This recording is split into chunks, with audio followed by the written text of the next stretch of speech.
Bienvenidos a un nuevo cierre de mercado de Renta 4 Global Fiduciaria.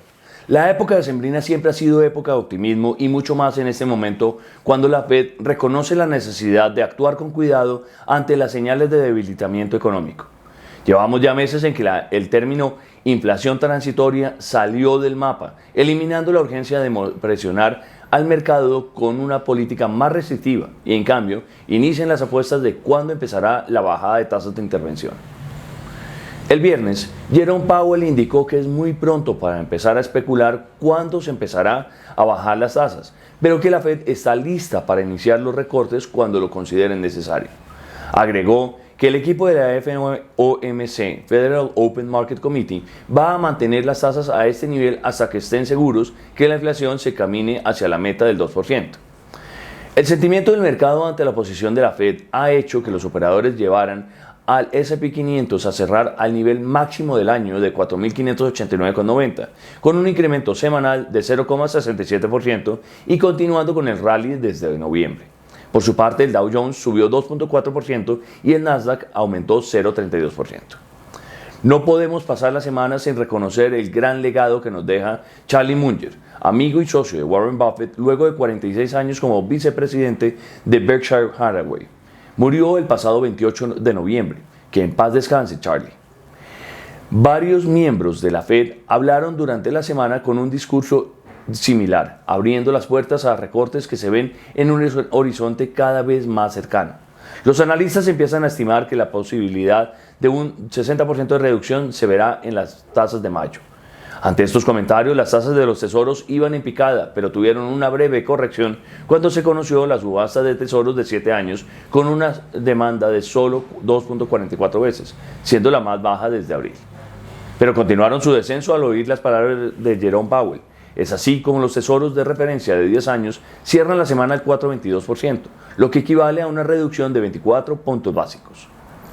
Por su parte, el DXY, que mide la fortaleza del dólar frente a una canasta de monedas competidoras, caía mientras que los operadores revisaban la reducción de la inflación y las consecuencias que podría tener frente a las tasas de intervención.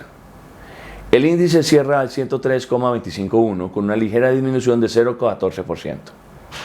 No se logró un acuerdo para la extensión de la tregua en Israel, lo cual generó angustia alrededor de la situación geopolítica del Medio Oriente, pero a la vez se conoció que los productores de la OPEP van a extender de manera voluntaria la reducción de producción de crudo hasta el primer trimestre del 2024. La reducción del jueves fue de 2% en precio y al final cierran 79,39. En Colombia, la reforma a la salud continúa su curso en el Congreso a pesar de comentarios de algunos congresistas que indican que no tiene fuentes de financiación. Esta semana se espera que la reforma llegue al Senado, donde su paso puede ser aún más complejo que en la Cámara. En cuanto a la MSCI Colcap, índice que mide el movimiento de las acciones más importantes de Colombia, vemos cómo continúa subiendo tras 5 semanas consecutivas para llegar a cerrar en 1.151,79 y tocando un nivel no visto desde agosto del 2023. A ese dato positivo se suma la noticia de 4 acciones que han logrado subir más de 50% en el año, las cuales son el PEI, la BBC, Semargos y el Grupo Arcos. Por su parte, el peso colombiano se movió a la par de las monedas de la región, liderando el movimiento semanal y quedando en 3.966 pesos por dólar, lo que equivale a una apreciación de 1,83%. La curva de rendimientos de los test corrigió en tasa a la baja, reduciendo su curvatura al ver que la parte media bajaba más que las otras referencias. El mercado está atento esta semana al dato de inflación, que será una herramienta clave para la negociación del salario mínimo del 2024 y en donde las centrales obreras intentarán obtener los mayores réditos posibles con una meta de incremento superior al 16%. En cuanto a la deuda corporativa, hemos sentido cómo los portafolio managers empiezan a ajustar sus portafolios con miras al fin de año y se empieza a reducir la liquidez. A la vez, vemos cómo algunos inversionistas han tomado utilidades del rally que llevamos experimentando desde finales de octubre y algunas tasas de referencias entre 180 días y año y medio se han devuelto ligeramente. Los dejamos con el calendario económico para Colombia y para los Estados Unidos. No duden en suscribirse a nuestro canal para mantenerse al día con la actualidad financiera local y global.